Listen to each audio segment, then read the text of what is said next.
152 വർഷങ്ങൾക്ക് മുമ്പ് Harry സെൽഡനും GAIL ഡൂണിക്കും cryo സ്ലീപ്പിലേക്ക് പോയെങ്കിലും ഇവരുടെ പ്രസൻസ് ഇല്ലാതെ സെക്കൻഡ് ഫൗണ്ടേഷൻ നല്ല രീതിയിൽ മുന്നോട്ട് വരത്തില്ലെന്ന് അവർക്കറിയാം. ഇങ്ങനെ ഒരു സെക്കൻഡ് ഫൗണ്ടേഷൻ ഉണ്ടെന്നുള്ള കാര്യം ഫസ്റ്റ് ഫൗണ്ടേഷനിലുള്ളവർക്ക് പോലും അറിയില്ലല്ലോ. ആൻഡ് ഇവിടെയുള്ള ആളുകൾക്ക് കുറേ പ്രത്യേകതകളുണ്ട്. ഇവരൊക്കെ മെന്റാലിക്സ് ആണ്. ഇഗ്നിസ് പ്ലാനറ്റിൽ ടെല്ലേം ബോണ്ട് പിടിച്ചു വെച്ചിരുന്ന പലയിടത്തുനിന്ന് ടെല്ലേം ബോണ്ട് കൊണ്ടുവന്ന ആളുകൾ. ഇവരുടെ മെന്റാലിക് പവേഴ്സ് സെക്കൻഡ് ഫൗണ്ടേഷന് വലിയൊരു അഡ്വാൻറ്റേജ് ആണ്. മ്യൂളിനെ പോലെ മെന്റാലിക്സ് ആയിട്ടുള്ള ഒരുപാട് പേര് ഇവിടെയുണ്ട്. ഇവരെയൊക്കെ പ്രോപ്പറായി ട്രെയിൻ ചെയ്യേണ്ടതുണ്ട്. അതിനുവേണ്ടി 152 വർഷങ്ങൾക്ക് മുമ്പ് ക്രയോ സ്ലീപ്പിലേക്ക് പോയ നമ്മുടെ ഹാരി സെൽഡനും ഗെയിൽ ഡൂണിക്കും ക്രയോ സ്ലീപ്പിലായി 1 വർഷത്തിന് ശേഷം വീണ്ടും അതിന് പുറത്തു വന്ന് ഇവിടെയുള്ള ആളുകളെ ഇവരുടെ മെന്റാലിക്സ് പവേഴ്സ് കറക്റ്റായിട്ട് യൂസ് ചെയ്യാനും സെക്കൻഡ് ഫൗണ്ടേഷൻ യൂസ്ഫുൾ ആവുന്ന രീതിയിൽ ട്രെയിൻ ചെയ്യാനും പഠിപ്പിക്കുന്നുണ്ട്. ഇവളാണ് താലിസ്, ഫസ്റ്റ് സ്പീക്കർ, അതായത് സെക്കൻഡ് ഫൗണ്ടേഷന്റെ ഇപ്പോഴത്തെ ലീഡർ. നമ്മുടെ ഗെയിൽ ഡൂണിക്കും ഹാരി സെൽഡനും പുറത്തു വന്ന് ഇവരുടെ പവേഴ്സ് എങ്ങനെ കറക്റ്റായിട്ട് യൂസ് ചെയ്യണം, അത് ഏത് രീതിയിൽ എങ്ങനെ യൂസ് ചെയ്യുന്നതാണ് ഫൗണ്ടേഷൻ നല്ലത് തുടങ്ങിയിട്ടുള്ള കാര്യങ്ങളൊക്കെ പറഞ്ഞു കൊടുത്ത് ഇവരെ ട്രെയിൻ ചെയ്യുകയാണ്. സൈക്കോ ഹിസ്റ്ററിയെ പറ്റി, ഹാരി സെൽഡന്റെ മാത്തിനെ പറ്റി, ഫൗണ്ടേഷൻ നേരിടാൻ പോകുന്ന ക്രൈസിസിനെ പറ്റിയൊക്കെ കൃത്യമായി അവർക്ക് പറഞ്ഞു കൊടുക്കുന്നുണ്ട്. ഓരോരോ വർഷങ്ങൾ കൂടുമ്പോൾ നമ്മുടെ ഹാരി സെൽഡനും ഗെയിലും ഇതുപോലെ പുറത്തു വന്ന് ഇവർക്ക് കുറച്ചൊക്കെ കാര്യങ്ങൾ പഠിപ്പിച്ചു കൊടുക്കും, അവരെ ട്രെയിൻ ചെയ്യിക്കും, കുറച്ച് ആഴ്ചകൾ ഇവരോടൊപ്പം സ്പെൻഡ് ചെയ്യും, വീണ്ടും ക്രയോ സ്ലീപ്പിലേക്ക് പോകും. ഫസ്റ്റ് ഫൗണ്ടേഷനിലുള്ളവരെല്ലാം സാധാരണ മനുഷ്യരായതുകൊണ്ട് അവർക്ക് മ്യൂളിനോട് പിടിച്ചു നീക്കാൻ ഒരു ചാൻസ് പോലും ഇല്ലെന്ന് ഇതിനോടകം മനസ്സിലായിട്ടുണ്ടാവുമല്ലോ. 152 വർഷങ്ങൾക്ക് ശേഷം വരാൻ പോകുന്ന മെന്റാലിക് ആയിട്ടുള്ള മ്യൂളിനെ എങ്ങനെ നേരിടണമെന്ന് നമ്മുടെ ഗെയിൽ ഇവരെ പഠിപ്പിക്കുന്നുണ്ട്. മറ്റൊരാളുടെ മനസ്സ് കൺട്രോൾ ചെയ്യാനും ഇമോഷൻസ് ആൾട്ടർ ചെയ്യാനും ഒരാളുടെ തന്നെ മൾട്ടിപ്പിൾ പ്രൊജക്ഷൻസ് ക്രിയേറ്റ് ചെയ്യാനും അങ്ങനെ മെന്റാലിക്സ് യൂസ് ചെയ്ത് ചെയ്യാൻ പറ്റിയ കാര്യങ്ങൾ നമ്മുടെ ഗെയിലിന് അറിയാവുന്ന എല്ലാ കാര്യങ്ങളും പുള്ളിക്കാരി ഇവർക്ക് പഠിപ്പിച്ചു കൊടുക്കും. അങ്ങനെ പോകെ ഗാലക്സിയുടെ പല ഭാഗത്തേക്കും ഈവൻ ഫസ്റ്റ് ഫൗണ്ടേഷനിലേക്ക് പോലും ഈ സെക്കൻഡ് ഫൗണ്ടേഷനിലുള്ള ആളുകൾ പോയി. രഹസ്യമായി പല സ്ഥലങ്ങളിലും തുടർന്ന് അവിടെ നടക്കുന്ന കാര്യങ്ങളൊക്കെ കൃത്യമായി ഇവരുടെ ആളുകൾ വീക്ഷിക്കുന്നുണ്ട്. ഫസ്റ്റ് ഫൗണ്ടേഷനിലും ഇവരുടെ ആളുകളുണ്ട്, ട്രാൻഡറിലും ഗാലക്സിയുടെ പല ഭാഗത്തും സെക്കൻഡ് ഫൗണ്ടേഷനിൽ നിന്ന് ട്രെയിൻ ചെയ്തു പോയിട്ടുള്ള മെന്റാലിക്സ് ഉണ്ട്. ഇങ്ങനെയൊക്കെ പല കാര്യങ്ങളിലും ഒരു കൺട്രോൾ കൊണ്ടുവരാൻ ഇവർക്ക് സാധിക്കുന്നുണ്ടെങ്കിലും ഒരു കാര്യത്തിൽ മാത്രമേ ഇവർക്ക് കൺട്രോൾ കൊണ്ടുവരാൻ സാധിക്കുന്നില്ല. സമയം ഇങ്ങനെ പൊക്കോണ്ടേയിരിക്കുകയാണ്. സമയത്തെ നിയന്ത്രിക്കുക എന്ന് പറയുന്നത് പോസിബിൾ ആയിട്ടുള്ള കാര്യമല്ല. ഹാരി സെൽഡൻ പ്രവചിച്ച ആ ഒരു മഹാദുരന്തത്തിലേക്ക് ഗാലക്സി പൊക്കോണ്ടിരിക്കുകയാണ്. ഒരുപാട് കാലതാമസമില്ല മ്യൂള് വരാൻ. മ്യൂള് വരുന്നതിന് മുമ്പ് സെക്കൻഡ് ഫൗണ്ടേഷൻ അയാളെ എതിർക്കാൻ തയ്യാറാവേണ്ടതുണ്ട്. ഇത്രയും വർഷങ്ങളായിട്ട് ഇടയ്ക്കിടെ കുറെ ആഴ്ചകൾ മാത്രം ഉറക്കത്തിൽ നിന്ന് പുറത്തു വന്ന് ഇവരെയൊക്കെ ഇങ്ങനെ ട്രെയിൻ ചെയ്തിട്ടും മ്യൂള് വരുന്ന സമയത്തേക്ക് ആ ഒരു ടൈം ലൈൻ ആകുമ്പോഴേക്കും സെക്കൻഡ് ഫൗണ്ടേഷനിലുള്ളവരെ മ്യൂളിനെ എതിർക്കാൻ കേപ്പബിൾ ആക്കാൻ പറ്റുമോ എന്ന സംശയത്തിലായി നമ്മുടെ ഗെയിലും ഹാരി സെൽഡനും. ഫൗണ്ടേഷനെ നേരിടുന്ന വെല്ലുവിളികളിൽ ഒന്ന് മാത്രമാണ് മ്യൂൾ കഴിഞ്ഞാലും പിന്നെയും പ്രശ്നങ്ങൾ വരും. അതിന് ഫൗണ്ടേഷൻ തയ്യാറായിട്ടില്ലെന്നാണ് ഹാരി പറയുന്നത്. ഇപ്പൊ ഇവർ ചെയ്യുന്ന പോലെ ഓരോ വർഷം കൂടുന്തോറും ക്രയോ സ്ലീപ്പിൽ നിന്ന് പുറത്തു വന്ന് കുറച്ച് ആഴ്ചകൾ ഇവിടെയുള്ള ആളുകളുടെ കൂടെ സ്പെൻഡ് ചെയ്ത് അവരെ ട്രെയിൻ ചെയ്തു പോയാൽ ഉദ്ദേശിക്കുന്ന സമയത്തിനുള്ളിൽ സെക്കൻഡ് ഫൗണ്ടേഷനെ എത്തിക്കേണ്ട ആ ഒരു ലെവലിലേക്ക് അവർക്ക് എത്തിക്കാൻ സാധിക്കില്ല. അതിനെന്താണ് സൊല്യൂഷൻ? ഇവർ ഉറക്കത്തിലേക്ക് പോകാതിരിക്കുക. നമ്മുടെ ഹാരി സെൽഡനും ഗെയിലും ഇവരോടൊപ്പം തുടർന്ന് ഇവർക്ക് കാര്യങ്ങളൊക്കെ പഠിപ്പിച്ചു കൊടുത്തുകൊണ്ടിരിക്കുക. അങ്ങനെയും അങ്ങ് ചെയ്യാൻ പറ്റത്തില്ലോ. അങ്ങനെ ചെയ്താൽ മ്യൂള് വരുമ്പോഴേക്കും ഇവർ രണ്ടാളും മരിച്ചിട്ടുണ്ടാവും. അതും പാടില്ല. മ്യൂള് വരുന്ന സമയത്ത് നമ്മുടെ ഗെയിലോ ഹാരി സെൽഡനോ ഇവിടെ ഉണ്ടാവണം. സിറ്റുവേഷൻ ഇങ്ങനെ ആയതുകൊണ്ട് ഹാരി ഒരു തീരുമാനമെടുത്തു. അദ്ദേഹം ഇനി ക്രയോ സ്ലീപ്പിലേക്ക് പോകുന്നില്ല. ഗെയിൽ ക്രയോ സ്ലീപ്പിൽ പോകട്ടെ. മ്യൂള് വരുന്ന സമയത്ത് അദ്ദേഹത്തെ എതിർക്കാൻ ഇവർക്ക് നേതൃത്വം കൊടുക്കാൻ ഗെയിൽ ഇവിടെ ഉണ്ടാവണം. എന്നാൽ ഹാരി സെൽഡൻ ക്രയോ സ്ലീപ്പിലേക്ക് പോകുന്നതിന് പകരം ഇപ്പൊ അദ്ദേഹമുള്ള ഈ കണ്ടീഷനിൽ തന്നെ ഇവിടെ ഇവരോടൊപ്പം തുടർന്ന് ജീവിക്കാം. ഈ കാലയളവിൽ അദ്ദേഹം കൂടെ നിന്ന് ട്രെയിൻ ചെയ്യിക്കുവാണെന്നുണ്ടെങ്കിൽ ഇഗ്നിസ് പ്ലാനറ്റിലുള്ള സെക്കൻഡ് ഫൗണ്ടേഷനിലെ ഇവരെല്ലാം കുറച്ചുകൂടെ ബെറ്റർ ആകുമല്ലോ. പിന്നെ അങ്ങോട്ട് ഗെയിൽ മാത്രമാണ് ക്രയോ സ്ലീപ്പിലേക്ക് പോകുന്നത്. ഹാരി സെൽഡൻ സെക്കൻഡ് ഫൗണ്ടേഷനിലുള്ള ഇവരോടൊപ്പം തുടർന്നു. അങ്ങനെ കുറച്ച് വർഷങ്ങൾ കഴിഞ്ഞുപോയി. ഗെയിൽ ക്രയോ സ്ലീപ്പിൽ നിന്ന് പുറത്തു വരുമ്പോൾ ഇത്തവണ അവളെ സ്വീകരിക്കാൻ വന്നിരിക്കുന്നത് മുമ്പ് ഇവൾ കണ്ട ഫസ്റ്റ് സ്പീക്കർ ആയിട്ടുള്ള തേലിസ് അല്ല. ആംഗ്യ ഭാഷയിലൂടെ സംസാരിക്കുന്ന പ്രീം പാൽവർ എന്ന ഇദ്ദേഹമാണ് ഇപ്പോഴത്തെ ഫസ്റ്റ് സ്പീക്കർ. ഇദ്ദേഹത്തിന് മുമ്പ് ഫസ്റ്റ് സ്പീക്കർ ആയിരുന്ന അഥവാ ഇവിടെ സെക്കൻഡ് ഫൗണ്ടേഷന്റെ ലീഡർ ആയിരുന്ന തേലിസ് മരണപ്പെട്ടു. ഇപ്പൊ നമ്മുടെ ഗെയിൽ മാത്രമല്ലേ ക്രയോ സ്ലീപ്പിലേക്ക് പോകുന്നുള്ളൂ. അല്ലാത്ത ഇവർക്കെല്ലാം പ്രായമാകും, മരണപ്പെടും. ക്രയോ സ്ലീപ്പിലേക്ക് പോകാതെ ഈ പ്ലാനറ്റിലുള്ളവരോടൊപ്പം തുടർന്ന് നമ്മുടെ ഹാരി സെൽഡനും ഒരുപാട് പ്രായമായിട്ടുണ്ട്. ഇതാണ് ഇദ്ദേഹത്തിന്റെ ഇപ്പോഴത്തെ അവസ്ഥ. എണീറ്റ് നടക്കാൻ തന്നെ ബുദ്ധിമുട്ടാവുന്ന അവസ്ഥയിലെത്തി. ഈ കാലയളവിലൊക്കെ ഇവരുടെ കൂടെ നിന്ന് ഇവർക്ക് വേണ്ട കാര്യങ്ങളൊക്കെ പഠിപ്പിച്ചു കൊടുത്തുകൊണ്ടേയിരുന്നു. ആൾക്ക് വേണ്ടപ്പെട്ടവരുടെ സ്റ്റാച്യൂസ് ഒക്കെ നിർമ്മിച്ചിട്ടുണ്ട്. ഇദ്ദേഹത്തിന്റെ വളർത്തുമകനായിരുന്ന റെയ്ഷ്, ആ റെയ്ഷിന്റെയും നമ്മുടെ ഗെയിലിന്റെയും മകളായ സാൽവോർ ഹാർഡിൻ, പിന്നെ ഹാരിയുടെ ഭാര്യയായിരുന്ന യാന, ഇവരുടെയൊക്കെ പ്രതിമകൾ ഇങ്ങനെ ഉണ്ടാക്കി വെച്ചിട്ടുണ്ട്. ഇതിലൂടെയൊക്കെയാണ് താനിപ്പോൾ അവരെ ഓർക്കുന്നതെന്നും പ്രത്യേകം പറയുന്നുണ്ട്. ഹാരിയുടെ പ്ലാൻ പ്രകാരം എല്ലാ കാര്യങ്ങളും പ്രോപ്പറായിട്ട് നടക്കുമായിരുന്നെങ്കിൽ ഡാർക്ക് ഏജസിന്റെ ആ ഒരു ദൈർഘ്യം ഒരുപാട് കുറയ്ക്കാൻ സാധിച്ചേനെ. ഇദ്ദേഹത്തിന്റെ പ്ലാൻ പ്രകാരം നമ്മുടെ ഗെയിൽ ഇവിടെ സെക്കൻഡ് ഫൗണ്ടേഷനിൽ വരേണ്ടവളെ അല്ല. അന്ന് 300 വർഷങ്ങൾക്ക് മുമ്പ് ട്രാൻഡറിൽ നിന്നും ടെർമിനസിലേക്ക് ഇവരൊക്കെ പോകുമ്പോൾ, ഫസ്റ്റ് ഫൗണ്ടേഷൻ ബിൽഡ് ചെയ്യാൻ പോകുമ്പോൾ നമ്മുടെ ഹാരി സെൽഡൻ റെയ്ഷിന്റെ കത്തി കൊടുത്ത് ഇദ്ദേഹത്തെ കുത്തിക്കൊല്ലാൻ ആവശ്യപ്പെടുന്നുണ്ട്. ഹാരി സെൽഡനെ കൊന്നിട്ട് റെയ്ഷിനോടായിരുന്നു സെക്കൻഡ് ഫൗണ്ടേഷന്റെ കാര്യങ്ങളൊക്കെ ചെയ്യാനായിട്ട് പോഡിൽ കയറി പോകാൻ ആവശ്യപ്പെട്ടത്. ഓർമ്മയുണ്ടല്ലോ. എന്നാൽ ആ പ്രത്യേക സാഹചര്യത്തിൽ നമ്മുടെ ഗെയിലിന് എന്തോ ഒരു അപകടം നടക്കാൻ പോകുന്നു നേരത്തെ മനസ്സിലാക്കാൻ സാധിക്കുകയും റെയ്ഷ് ഹാരിയെ കുത്തിക്കൊല്ലുന്നിടത്തേക്ക് അവൾ വരികയും ചെയ്യുന്നത് കൊണ്ട് റെയ്ഷ് രക്ഷപ്പെടേണ്ടതിന് പകരം അവൻ നമ്മുടെ ഗെയിലിനെ ഇങ്ങോട്ട് അയക്കുമായിരുന്നു. അതുകൊണ്ട് മാത്രമാണ് ഗെയിൽ ഇപ്പോഴും ജീവനോടെ ഉള്ളത്. അല്ലെങ്കിൽ നമ്മുടെ ഗെയിൽ ഉൾപ്പെടെയുള്ള ഒരു ഫസ്റ്റ് ഫൗണ്ടേഷനിൽ പോയി അവിടെ വെച്ച് നൂറ്റാണ്ടുകൾക്ക് മുമ്പ് തന്നെ ഇവള് മരണപ്പെട്ടേനെ. ബൈ ആക്സിഡന്റ് ഇങ്ങനെയൊക്കെ സംഭവിച്ചെങ്കിലും ശരിക്കും ഇങ്ങനെയൊക്കെയാണ് നടക്കേണ്ടത്. ഗെയിൽ ഇതിന്റെ സെൻട്രൽ ഉണ്ടാവണമെന്നും ഹാരി കൂട്ടിച്ചേർക്കുന്നുണ്ട്.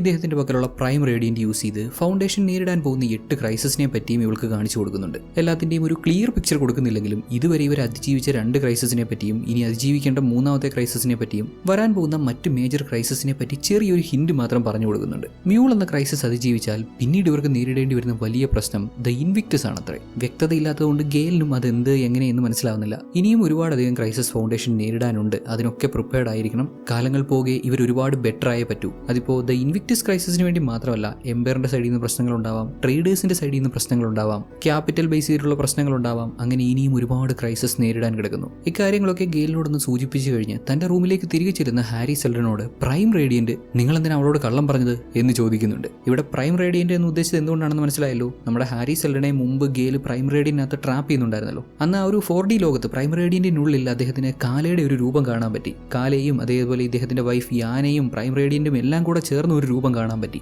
ആ രൂപമാണിത്. അന്ന് വെറും ഒരു പ്രൊജക്ഷൻ ആയിരുന്ന ഹാരി സെൽഡനെ ഊനാസ് വേൾഡിലേക്ക് കൊണ്ടുചെന്ന് അവിടെ വെച്ച് ഇദ്ദേഹത്തിന് ഒരു ശരീരം കൊടുക്കുന്നത്, ഒരു പുതുജീവൻ കൊടുക്കുന്നത് കാലയാണെന്ന് പറയാം. ഇപ്പൊ ഇദ്ദേഹം മരിക്കാറായി. ഇക്കാര്യം ഇദ്ദേഹം നമ്മുടെ ഗെയിലിനോട് പറഞ്ഞില്ല. അതിനെപ്പറ്റിയാണ് ഈ പ്രൈം റേഡിയന്റ് ചോദിച്ചത്. അന്ന് ഹാരിക്ക് പുതിയൊരു ശരീരം കൊടുത്ത പോലെ ഇന്നും ചെയ്യാൻ പറ്റുമോ എന്ന് ഇദ്ദേഹം പ്രൈം റേഡിയന്റിനോട് ചോദിക്കുന്നുണ്ട്. ഇനി അത് പോസിബിൾ അല്ല എന്നൊരു ഉത്തരമാണ് പ്രൈം റേഡിയന്റ് കൊടുക്കുന്നതെന്നുണ്ടെങ്കിലും നമ്മുടെ ഹാരി സെൽഡനെ പുള്ളിക്കാരി ഒരു ഏതോ ഒരു പ്രത്യേക ലോകത്തേക്ക് കൂട്ടിക്കൊണ്ടു പോകുന്നുണ്ട്. സ്പേസേഴ്സ് ഇല്ല, ജംഷിപ്പുകളില്ല, മുഴുവനായിട്ടും പ്രൈം റേഡിയന്റ് കൺട്രോൾ ചെയ്യുന്ന ഒരു ലോകത്തേക്ക് ഇവിടുന്ന് കൂട്ടിക്കൊണ്ടു പോകുന്നു. എങ്ങോട്ടാണ് കൊണ്ടുപോയിരിക്കുന്നത് ഒരു ഐഡിയ ഇല്ല. ഒരല്പം കഴിഞ്ഞ് ഹാരിയുടെ മുറിയിലേക്ക് കയറി വരുന്ന ഗെയിലിന് ഇവിടെ എങ്ങും ഹാരിയെ കണ്ടെത്താനായില്ല. നോക്കിയപ്പോൾ പ്രൈം റേഡിയന്റ് അവിടെയുണ്ട്. അങ്ങനെ ഹാരി സെൽഡന്റെ കാലം കഴിഞ്ഞു എന്ന് അവൾ മനസ്സിലാക്കി. ഇതെല്ലാം ഓർത്ത് ഗെയിൽ ഇങ്ങനെ വിഷമിച്ചിരിക്കുമ്പോൾ നമ്മുടെ പ്രീം പാൽവർ, സെക്കൻഡ് ഫൗണ്ടേഷന്റെ ഇപ്പോഴത്തെ ലീഡർ, ഇവളുടെ അടുത്ത് വന്ന് സംസാരിക്കാൻ ശ്രമിക്കും. ഇദ്ദേഹത്തിന്റെ ഭാഷയൊന്നും ഇവൾക്ക് കറക്റ്റായിട്ട് മനസ്സിലാവില്ലെങ്കിലും നമ്മുടെ കൊച്ചൊരു മെന്റാലിക് ആയതുകൊണ്ട് അദ്ദേഹം എന്താണ് ഉദ്ദേശിക്കുന്നതെന്ന് ഇവൾക്ക് മനസ്സിലാക്കാൻ സാധിക്കും. മരിക്കുന്നതിന് മുമ്പ് ഹാരി സെൽഡൻ അദ്ദേഹത്തിന്റെ തന്നെ ഒരു പ്രതിമ ഇവിടെ ഉണ്ടാക്കി വെച്ചിരുന്നു. വീണ്ടും നമ്മുടെ ഗെയിൽ ക്രയോ സ്ലീപ്പിലേക്ക് പോകുന്നു. അങ്ങനെ വർഷങ്ങൾ കഴിഞ്ഞ് പ്രസന്റ് ടൈം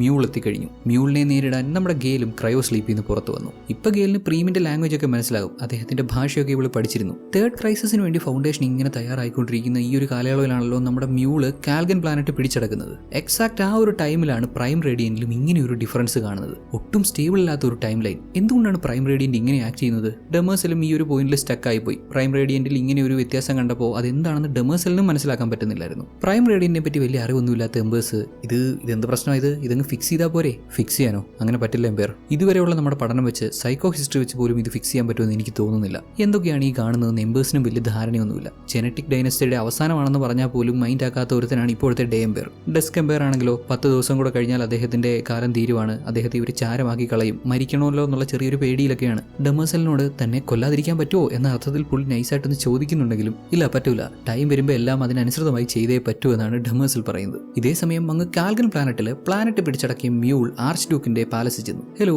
എന്റെ പേര് മ്യൂൾ. പുറത്തെന്റെ സ്റ്റാർഷിപ്പ് ഉണ്ട്, ബ്ലാക്ക് ടങ്ക്. നിങ്ങൾ എല്ലാവരും എന്നെ ഒരുപാട് അങ്ങ് ഇഷ്ടപ്പെടാൻ പോവാ. നിങ്ങളുടെ ആർച്ച് ഡ്യൂക്കിന് എന്നെ എന്നാ ഇഷ്ടമായിരുന്നു അറിയൂ. അതുപോലെ നിങ്ങൾ എല്ലാവരും എന്നെ ഇഷ്ടപ്പെടും. പുള്ളി പറയുന്നത് മനസ്സിലാവുന്നുണ്ടല്ലോ. ഇവരാരും ഇങ്ങേരെ ഇഷ്ടപ്പെടത്തില്ലെങ്കിലും ഇങ്ങേരുടെ പവേഴ്സ് യൂസ് ചെയ്ത് ഇങ്ങേർക്ക് വേണ്ടി ഇവരെ കൊണ്ട് പണിയെടുപ്പിക്കുമെന്ന്. ഈ വരുന്ന കുട്ടിയാണ് ആർച്ച് ഡ്യൂക്കിന്റെ മകൾ. മ്യൂള് തട്ടിക്കൊണ്ടുപോയിരുന്ന സ്കേർലറ്റ്. ഇവിടെ നിൽക്കുന്ന ഇവർക്ക് എല്ലാവർക്കും മ്യൂൾ ഒരു ഡെമോ കാണിച്ചു കൊടുക്കുന്നുണ്ട്, ഇങ്ങേരെ എത്രമാത്രം പവർഫുൾ ആണെന്ന്. ആർച്ച് ഡ്യൂക്ക് ബലേറിന്റെ മകൾ സ്കേർലറ്റ് പൂർണ്ണമായും ഇങ്ങേരുടെ കൺട്രോളിലാണ്. അവളുടെ കയ്യിൽ ഒരു തോക്ക് കൊടുത്തു. അച്ഛനെ പോലെ തന്നെ മകളും ചെയ്താട്ടെ. ആ തോക്ക് മോളുടെ തലയ്ക്ക് നേരെ ചൂണ്ടി ട്രിഗറൊന്ന് വലിച്ചേ. കൊച്ചും പറഞ്ഞ പോലെ കേട്ടു. എന്നാൽ തോക്കിനുള്ളിൽ ബുള്ളറ്റ് ഇല്ലായിരുന്നു കേട്ടോ. കുഴപ്പമില്ല സ്കേർലറ്റ്, ഫസ്റ്റ് ടൈം ആയതുകൊണ്ട് നിനക്ക് മരിക്കാൻ ഞാൻ വേറെ അവസരം തരാം. ഇങ്ങനെ ഇയാൾ എത്രമാത്രം പവർഫുൾ ആണെന്ന് കാണിച്ചു കൊടുത്ത് ഇവരുടെയൊക്കെ ഇമോഷൻസിനെ പോലും ഓൾട്ടർ ചെയ്യാൻ ഇങ്ങേർക്ക് പവർ ഉണ്ടെന്ന് കാണിച്ചു കൊടുത്ത് എല്ലാവരെയും കൂടെ നിർത്തുവാണ്. ഇവർക്കൊന്നും വേറെ വഴിയില്ല. സ്വന്തം ജീവൻ രക്ഷിക്കാൻ വേണ്ടി ഇങ്ങനെ സപ്പോർട്ട് ചെയ്തേ പറ്റുള്ളൂ. മ്യൂളിനെ അപായപ്പെടുത്തിയേക്കാവുന്ന ഇവരൊക്കെ ചിന്തിച്ചാൽ പോലും അത് അങ്ങേർക്ക് മനസ്സിലാക്കാൻ പറ്റും. ഇതേ കാൽഗനിലുള്ള പ്രധാനപ്പെട്ട 2 ക്യാരക്ടേഴ്സാണ് ടോറൻ മാലോയും ബെയ്റ്റ മാലോയും. ഇതിൽ ടോറൻ നമ്മുടെ ഹോബർ മാലോയുടെ ഡിസെൻഡന്റ് ആണ്. ടോറന്റെ ഭാര്യയാണ് ബെയ്റ്റ. നമ്മൾ ഓൾറെഡി ഹോബർ മാലോയുടെ ഒരു ഡിസെൻഡന്റിനെ പരിചയപ്പെട്ടിരുന്നു, ഹേവൻ പ്ലാനറ്റിലുള്ള അലയൻസ് ഓഫ് ട്രേഡേഴ്സിന്റെ ലീഡർ ആയിട്ടുള്ള റാൻഡു മാലോനെ. ആ റാൻഡു മാലോന്റെ നെഫ്യൂ ആണ് ഇവൻ, ഈ ടോറൻ. ടോറന്റെയും ബെയ്റ്റയുടെയും കല്യാണം കഴിഞ്ഞിട്ട് വളരെ കുറച്ചാവുന്നേ ഉള്ളൂ. രണ്ടാളും ഇങ്ങനെ സൺലൈറ്റ് ഒക്കെ കൊണ്ട് ഇങ്ങനെ കിടക്കുന്ന സമയത്താണ് മ്യൂളിന്റെ ബ്ലാക്ക് ടങ്ക് എന്ന ഷിപ്പ് നേരെ മുകളിൽ വന്ന് നിൽക്കുന്നതും സൺലൈറ്റ് മറയ്ക്കുന്നതും. എന്ത് ഇത്, മര്യാദയ്ക്ക് സൺലൈറ്റ് കൊണ്ട് കിടക്കാനും സമ്മതിക്കത്തില്ലേ? ഇത് ആരുടെയാണിത്?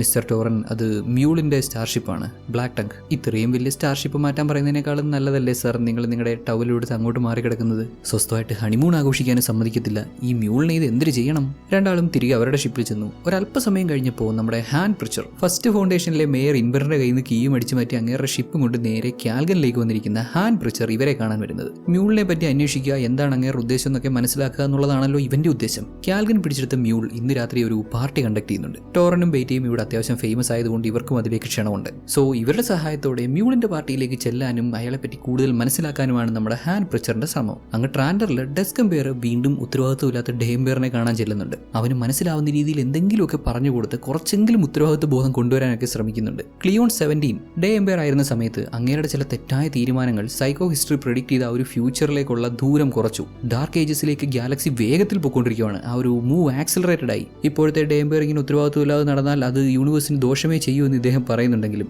ഡേ ഒരു കത്തിയൊക്കെ എടുത്ത് അദ്ദേഹത്തിന്റെ കൈ ഇങ്ങനെ വരിഞ്ഞ് കീറിയിട്ട് നമ്മളൊന്നും ഹ്യൂമൻസ് അല്ല, വെറും പപ്പറ്റ്സ് ആണ് എന്ന് പറയാണ്. ഇവരുടെയൊക്കെ ശരീരത്തിൽ നാനോബോട്ട്സ് ഉള്ളതുകൊണ്ട് എത്ര കുത്തിക്കീറി എന്ന് പറഞ്ഞാൽ ഇവർക്കൊന്നും സംഭവിക്കാൻ പോകുന്നില്ല. പെട്ടെന്ന് തന്നെ നാനോബോട്ട്സ് ഇതെല്ലാം റിപ്പയർ ചെയ്യും. തങ്ങളെല്ലാം വെറും ജനറ്റിക് പപ്പറ്റ്സ് ആണ്, ആരോ എഴുതി വെച്ച സ്ക്രിപ്റ്റിനനുസരിച്ച് ആടാൻ വിധിക്കപ്പെട്ടവർ. ഇങ്ങനെ ഒരു മെന്റാലിറ്റി ഉള്ളവനായതുകൊണ്ട് തന്നെ ഡേ എംപയർ ഉത്തരവാദിത്വത്തോടെ ഗാലക്സിയുടെ കാര്യങ്ങൾ നോക്കുമെന്ന് പ്രതീക്ഷിക്കുകയേ വേണ്ട. ഇപ്പോൾ ഉള്ള 3 മെമ്പേഴ്സിൽ കുറച്ചെങ്കിലും ബോധത്തോടെ സംസാരിക്കുന്നത്, ഗലാക്ടിക് എംപയർ തകരാതെ പിടിച്ചു നിർത്താൻ എന്തെങ്കിലുമൊക്കെ ശ്രമം നടത്തുന്നത് ഡോൺ എംപയർ മാത്രമാണെന്ന് പറയേണ്ടി വരും. അധികം താമസമില്ല അവൻ ഡേ ആവാൻ. ഡേ ആവുന്ന ഡോണിന് ഡെസ്ക് എംപയറിന്റെ ഒരു ഗിഫ്റ്റ് ഉണ്ട്. നോവാക്യൂള, ഒരു ബ്ലാക്ക് ഹോൾ ബോംബ്. ഡെമേഴ്സലിനെ പോലും അറിയിക്കാതെ ഡെസ്ക് എംപയർ അങ്ങേരുടെ സയന്റിസ്റ്റുകളെ യൂസ് ചെയ്ത് ക്രിയേറ്റ് ചെയ്ത ഒന്ന്. ഡെത്ത് സ്റ്റാർ ലേസർ പോലൊന്നും ഈ സാധനം. ഇത് ഭയങ്കര പവർഫുൾ ആണ്. ഒരു പ്ലാനറ്റിനെ നശിപ്പിക്കാന്ന് വെച്ച് കഴിഞ്ഞാൽ ആ പ്ലാനറ്റിനെ തീർത്തും ഇല്ലാതാക്കാൻ ഈ ഒരു ബോംബിന് സാധിക്കും. എക്സ്ട്രീം ഗ്രാവിറ്റിയിൽ ആ ഒരു ഹോൾ പ്ലാനറ്റിനെയും അത് നിൽക്കുന്ന ആ ഒരു സ്പേസിനെ തന്നെ മൊത്തത്തിൽ ടീർ ചെയ്ത് കളയാൻ പറ്റും. ഇത്രത്തോളം പവർഫുൾ ആയിട്ടുള്ള ഒരു വെപ്പൺ എംപയറിന്റെ പക്കലുണ്ടെങ്കിൽ അത് അവർക്ക് വലിയൊരു അഡ്വാൻറ്റേജ് തന്നെയല്ലേ. ഇത് ഡോണിനുള്ള ഗിഫ്റ്റാണ്. ഗലാക്ടിക് എംപയർ ഇങ്ങനെ തന്നെ നിലനിൽക്കണമെന്നുണ്ടെങ്കിൽ ഇങ്ങനെയുള്ള വെപ്പൺസ് വേണമെന്നൊക്കെ പറയുമ്പോൾ തന്നെ നമുക്ക് മനസ്സിലാക്കാം ഇവരുടെ ഭയം എത്രമാത്രമാണെന്ന്. അന്നും ഇന്നും ആ ഒരു കൺട്രോളിംഗ് മെന്റാലിറ്റി, എല്ലാത്തിനെയും നിയന്ത്രിക്കുന്ന, എല്ലാത്തിനെയും കൺട്രോൾ ചെയ്ത് നിർത്തുന്ന, ഭയം വിതച്ച് ആളുകളെ അടിമകളാക്കി നിർത്തുന്ന, വെറും പപ്പറ്റ്സ് ആയിട്ട് കണക്കാക്കുന്ന അതേ മെന്റാലിറ്റി ഇവിടെയും കാണാം. ശേഷം ഡെസ്ക് എംപയറും ഡോൺ എംപയറും ഫൗണ്ടേഷൻ അംബാസിഡർ ക്വെന്റിനെ മീറ്റ് ചെയ്ത് കാൽഗൻ പ്ലാനറ്റിനെ പറ്റിയുള്ള കാര്യങ്ങളൊക്കെ സംസാരിക്കുന്നുണ്ട്. മ്യൂൾ ആ പ്ലാനറ്റ് പിടിച്ചടക്കിയതൊക്കെ ഓർത്ത് ഡോൺ എംപയർ ആകെ വറീഡാണ്. മ്യൂളിനെ പോലെയുള്ള മറ്റാളുകൾ ഉണ്ടായിക്കൂടെ, മ്യൂളിനെ പോലുള്ള പവേഴ്സ് ഉള്ളവർ, അങ്ങനെയുള്ളവർ ഒരുപാട് വരുവാണെന്നുണ്ടെങ്കിൽ അത് തന്നെ വലിയൊരു പ്രശ്നമല്ലേ. തങ്ങളുടെ പക്കൽ എത്ര പവർഫുൾ ആയിട്ടുള്ള വെപ്പൺ ഉണ്ടെങ്കിലും മ്യൂളിനെ നേരിടാൻ ഇതൊന്നും പോരാ എന്ന് ഇദ്ദേഹം കരുതുന്നു. ശരിയാണ്, എത്ര പവർഫുൾ ആയിട്ടുള്ള വെപ്പൺ ഉണ്ടെങ്കിലും മ്യൂളിനെ നേരിടാൻ ഇതൊന്നും പോരാ. മ്യൂൾ ഈ വെപ്പൺ കൺട്രോൾ ചെയ്യുന്നവരെ തന്നെ കൺട്രോൾ ചെയ്ത് കളയും. ഇതിനൊക്കെ ശേഷം ഡോൺ എംപയർ ഒറ്റയ്ക്ക് അദ്ദേഹത്തിന്റെ മുറിയിൽ ചെന്ന് കയറി ഡോറൊക്കെ അടച്ച് നമ്മൾ ഒട്ടും പ്രതീക്ഷിക്കാത്ത ഒരാളെ കോൺടാക്ട് ചെയ്യും. നമ്മുടെ ഗെയിൽ ഡോണിക്. ശരിക്കും സർപ്രൈസ് ആയില്ലേ. മ്യൂൾ ഫൗണ്ടേഷന്റെ മാത്രം ശത്രു അല്ലല്ലോ, എംപേഴ്സിന്റെയും ശത്രുവാണ്. ഗാലക്സിയെ മുഴുവൻ കൺട്രോൾ ചെയ്യുക എന്നുള്ളത് തന്നെയാണ് അവന്റെ ഉദ്ദേശം. ശത്രുവിന്റെ ശത്രുവും മിത്രമെന്ന് പറയുന്ന പോലെ ഇനി ഇവർക്ക് ഒരുമിച്ച് മുന്നോട്ട് പോകേണ്ടതുണ്ട്. മ്യൂളിനെ തടഞ്ഞു നിർത്തേണ്ടതുണ്ട്.